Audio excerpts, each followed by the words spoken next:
Good afternoon, कैसे हैं आप सब। तो ट्रांसलेशन को आगे बढ़ाते हुए आज बात करते हैं यूज़ ऑफ विल बी या shall be. Use of will B या शैल बी की बात करते हैं सिंपली, ठीक है। तो जैसा कि हम अभी ट्रांसलेशन में सिर्फ क्या पढ़े हैं अभी तक, इज़ एम आर का यूज़ पढ़े हैं और वाज वेयर का। तो ऐसा नहीं कि सिर्फ is am are without main verb के साथ ही आता है, मतलब अगर मुख्य क्रिया नहीं है तो इज़ एम आर ही सिर्फ आएगा, उसके मुख्य क्रिया आ जाएगा तो इज़ एम आर नहीं आएगा। पर जब मुख्य क्रिया आएगी तो वहाँ पे उसके साथ कुछ अलग रूल होंगे।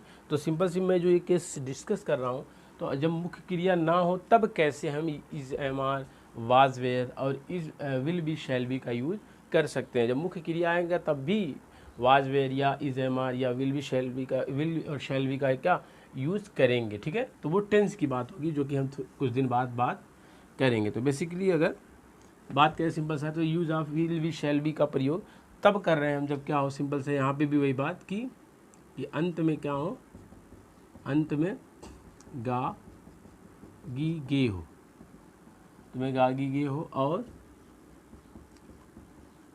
मुख्य क्रिया ना हो। सिंपल सा अगर मुख्य क्रिया हो जाएगा बच्चा तो इसका मतलब वो टेंस हो जाएगा और टेंस बदल जाएगा और टेंस के लिए कुछ अलग रूल बन जाएंगे। तो सिंपल से हम सिर्फ अभी यूज़ पढ़ रहे हैं कि इन सब कुछ चीज़ होगा, इनको भी ऐसा नहीं कि टेंस में नहीं आएगा, विल शैल आएगा, बट वहाँ पे क्या होंगी, क्रिया होंगी, ठीक है। तो जब क्रिया ना हो तब हम विल बी शैल बी का कैसे यूज कर सकते हैं वो हम देख रहे हैं, ठीक है। तो अगर बात करें सिंपल सा इसमें भी, अगर अफर्मेटिव की केस देखें सबसे पहला केस, तो जैसा कि नॉर्मल इज एम आर था वैसे ही क्या बाकी वाज वेयर भी सिंपल सा था, ऐसे यहाँ पे विल शैल होगा। तो अगर इसके रूल की बात करें तो सबसे पहले क्या आएगा, सब्जेक्ट, सब्जेक्ट आएगा। और अगर बात करें उसके बाद सब्जेक्ट के बाद क्या आएगा, या तो विल लगेगा या तो शैल लगेगा, ठीक है। अभी समझेंगे विल किसके साथ लगेगा। और उसके बाद क्या आएगा, बी आएगा, फिर क्या आएगा, ऑब्जेक्ट आएगा, चूंकि मेन वर्ब तो है नहीं, फिर क्या आएगा, अदर आएगा, फुल स्टॉप, फिर क्या आएगा, फुल स्टॉप आएगा। सिंपली अगर बात करें इतना। अब क्वेश्चन समझना है कि विल किसके साथ लगेगा और शैल किसके साथ लगेगा। तो अभी के लिए जो बेसिक केस है वो किसके साथ लगेगा, आई और वी के साथ। आई और वी आप जानते हैं क्या है, फर्स्ट फॉर्म है, क्या है, फर्स्ट पर्सन है। आई और वी के साथ क्या लगता है, शैल लगता है। बाकी के साथ यानी अगर बात करें सिंपल सा, तो सेकेंड पर्सन क्या, सेकेंड पर्सन क्या है बच्चा, सेकेंड पर्सन यू है। और थर्ड पर्सन पूरा पूरा थर्ड पर्सन के साथ क्या लगेगा, विल लगेगा। सिंपल सा ऐसा नहीं है कि सिंपली आई और वी के साथ ही लगता है, कुछ केस में हम जब डिटेल पढ़ेंगे हायर में थोड़ा सा और आगे जब बढ़ेंगे टेंस में, तो वहाँ पे हम समझेंगे कि आई के साथ विल का भी प्रयोग होता है, सिर्फ सेल का ही नहीं, ठीक है। बट अभी बेसिक केस की बात करें सिंपल सा, तो हम यूज़ पढ़ रहे हैं, तो सिंपल सा आई वी के साथ क्या लगेगा, सेल लगेगा। और सेकेंड पर्सन और थर्ड पर्सन के साथ क्या लगेगा, विल का प्रयोग होगा। अगर बात कर लें एग्जाम्पल्स की इसकी, वह घर होगा, सिंपल सा वह घर होगा। तो सिंपल सा वह घर होगा क्या होगा, सिंपल सा बच्चा पहचान देखो, गागी के कोई क्रिया नहीं है, तो सिंपल सा क्या यूज आप विल बी शैल बी का प्रयोग कर सकते हैं। वह की इंग्लिश क्या होगी, ही। तो ही कैसा है, थर्ड पर्सन है, तो थर्ड पर्सन के साथ क्या लगेगा, विल, तो ही विल। और उसके बाद क्या लगेगा, बी, तो he will be home, he will be home. Simply एकदम बेसिक था। इससे बेसिक क्या अगर बात करें, अगर बात करें वह नेक होगी, सिंपल सी बात करें तो क्या होगा बच्चा, वह नेक होगी। तो वह यहाँ पे ही तो लगेगा ना, क्योंकि यहाँ पे क्या बोध हो रहा है, स्त्री का। तो सिंपल से स्त्री के लिए क्या लगता है, वह की इंग्लिश शी। तो क्या हो जाएगा, शी के साथ भी विल लगेगा क्योंकि थर्ड पर्सन है, तो शी विल बी जेंटल, क्योंकि अफर्मेटिव है, ठीक है, शी विल बी जेंटल। तो इसी तरह से क्या बेसिक अफर्मेटिव की बात हो गई। सिंपल से अगर बात करें निगेटिव की, सिंपल से अगर हम बात करें निगेटिव की, तो निगेटिव के लिए क्या होगा रूल, कुछ नहीं रूल हो जाएगा। सिंपल से क्या हो जाएगा, सब्जेक्ट के बाद जहाँ पे विल या शैल आता था, याद करो इज एम आर के बाद तुरंत नॉट लग जाता था, वाज वेयर के बाद भी क्या नॉट लग जाता था, पर यहाँ पे बच्चा विल बी शैल बी के बाद ना नॉट लगा के क्या लगाते हैं, विल और शैल के बाद नॉट लगाते हैं, फिर बी लगाते हैं। यही बस ध्यान में रखने वाली बात है, क्योंकि हेल्पिंग वर्ब बच्चा ये है, हेल्पिंग वर्ब ये है ना कि ये तो क्या सपोर्टिंग है, हेल्पिंग वर्ब का क्या है, सपोर्टिंग है। तो सब्जेक्ट के बाद विल शैल के बाद नॉट लगेगा, फिर बी, और फिर क्या आएगा बच्चा, ऑब्जेक्ट, और फिर क्या आएगा, अदर वर्ड। तो अगर इसके एग्जांपल्स की बात करें कि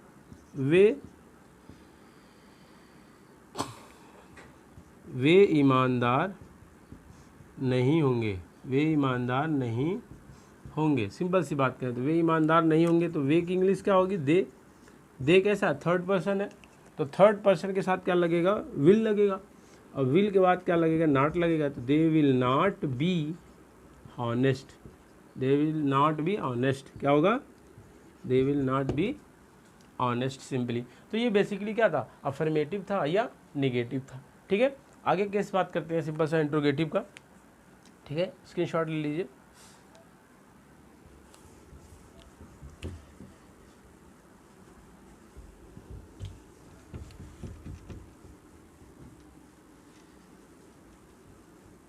ठीक, तो अगर हम बात करें सिंपल सा इंट्रोगेटिव की अगर बात करें तो इंट्रोगेटिव में क्या होता था, दो केस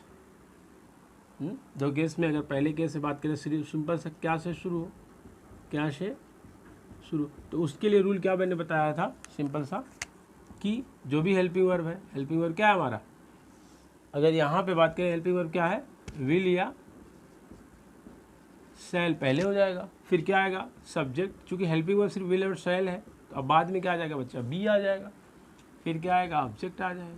ठीक है, क्वेश्चन मार्क। अगर दूसरे केस की बात करें कि क्या से शुरू ना हो, क्या से शुरू ना हो, इसका मतलब क्या है, क्या से शुरू ना होगा, क्या मतलब है कि कहीं ना कहीं क्या होगा, क्या होगा, कहीं ना कहीं डब्लू फैमिली होगा। और डब्लू फैमिली कैसा, मैंने बताया था, वाट हो सकता है, वेयर हो सकता है, ठीक है, वाई हो सकता है, वेन हो सकता है, हाउ हो सकता है। ठीक है, ये बेसिक जो डब्लू फैमिली थे इतनी बात किया था मैंने, बताया था विच, हाउ मेनी, हाउ मच। ठीक है, ये केस छोड़ के हम इस केस के बारे में टेंस में बात करेंगे सिंपली। तो ये बेसिकली अगर डब्लू फैमिली परिवार हो सकता है इतने में, तो सिंपल से उसके लिए क्या करेंगे, सबसे पहले क्या करेंगे बच्चा, डब्लू फैमिली लिखेंगे, और डब्लू फैमिली के बाद सिंपली अगर बात करें तो क्या आएगा, वही पूरा केस, फर्स्ट केस, यानी विल या shall plus subject plus be plus object और प्लस क्वेश्चन मार्क। तो ये दो केस में क्या कर सकते हैं, हम इस चीज़ को समझ सकते हैं। अगर मैं इसके एग्जांपल की बात करूँ सिंपल सा, क्या तुम नेक होगे, सिंपल सी बात करेंगे तो क्या तुम नेक होगे। तो सिंपल से यहाँ पे देखें बच्चा, क्या शुरू में आ गया, तो क्या शुरू में आ गया मतलब यही रूल लगेगा। तो इस यू के साथ क्या लगेगा, यू क्या सेकंड पर्सन, क्या सेकंड पर्सन के साथ क्या लगेगा, विल या शैल, क्या लगेगा, विल लगेगा सिंपल सा। तो विल पहले आ जाएगा, विल यू, और उसके बाद तुरंत क्या आ जाएगा, बी, तो will you be gentle, will you be gentle and question mark. ठीक है, और अगर इस केस की बात करें सिंपल सा कि तुम नेक क्यों होगे, सिंपल से तुम नेक क्यों होगे। तो यहाँ पे बच्चा देखो क्वेश्चन मार्क है, इसका मतलब इंट्रोगेटिव है, बट शुरू में क्या नहीं है, इसका मतलब कहीं ना कहीं डब्लू फैमिली है, और डब्लू फैमिली क्या है, वाई है। तो वाई के बाद बेसिक केस, फर्स्ट केस के जैसा, तो यू के साथ क्या लगेगा, वही से, तो why will you be gentle, why will you be gentle. ठीक है, और अगर हम बात करें सिंपल सा इंट्रोगेटिव एंड निगेटिव की, अगर बात करें सिंपल सा इंट्रोगेटिव एंड निगेटिव की, तो मैंने क्या बताया था, हमेशा की तरह सब्जेक्ट के बाद क्या हो जाएगा, बच्चा, नॉट का प्रयोग करेंगे। तो दो एग्जांपल ले लेते हैं समझने के लिए कि क्या राम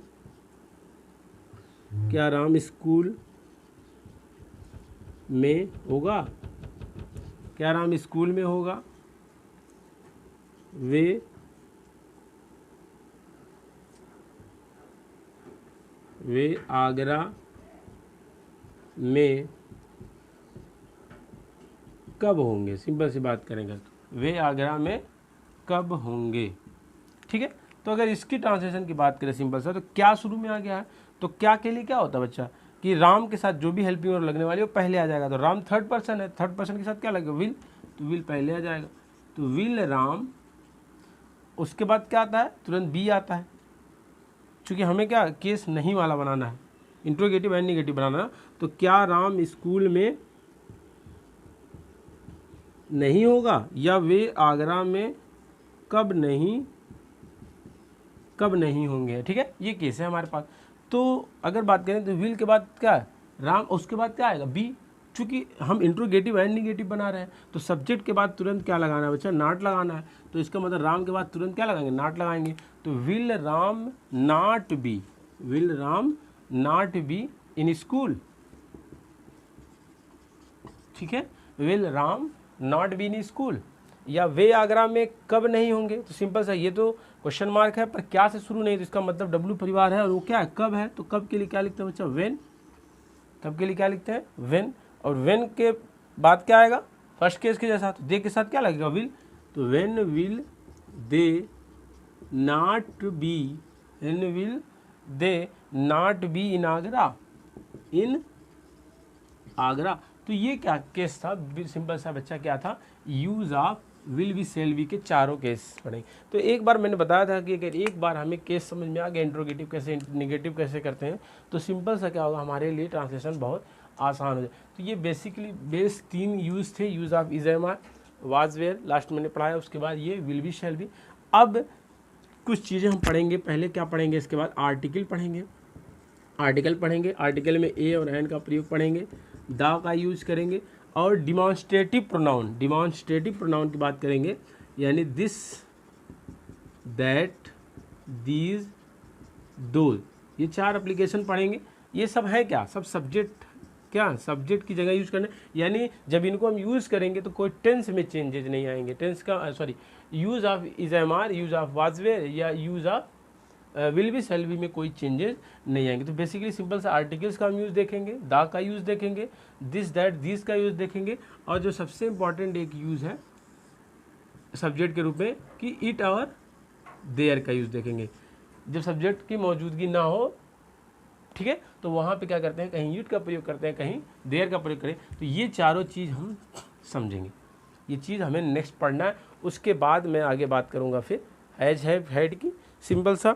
और अगर जब हैज हैव हैड ख़त्म हो जाएगा बेसिकली, उसके बाद मैं बात करूँगा मॉडल्स की, यूज़ ऑफ मॉडल्स जब मैं बात कर लूँगा सिंपल सा, तो उसके बाद हम लोग टेंस शुरू कर देंगे। ठीक है, तो होप कि आपको ये तीनों यूजेस समझ में आए होंगे। अगर कहीं नहीं समझ में आ रहा है तो क्या कमेंट बॉक्स में लिखें कि सर ये चीज़ नहीं समझ, कोई वाक्य का ट्रांसलेट नहीं बन रहा है यूज ऑफ सिंपल सा, तो आप उसको कमेंट बॉक्स में पूछ सकते हैं।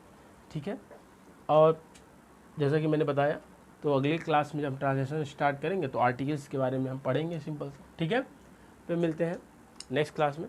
ठीक है, तब तक के लिए धन्यवाद।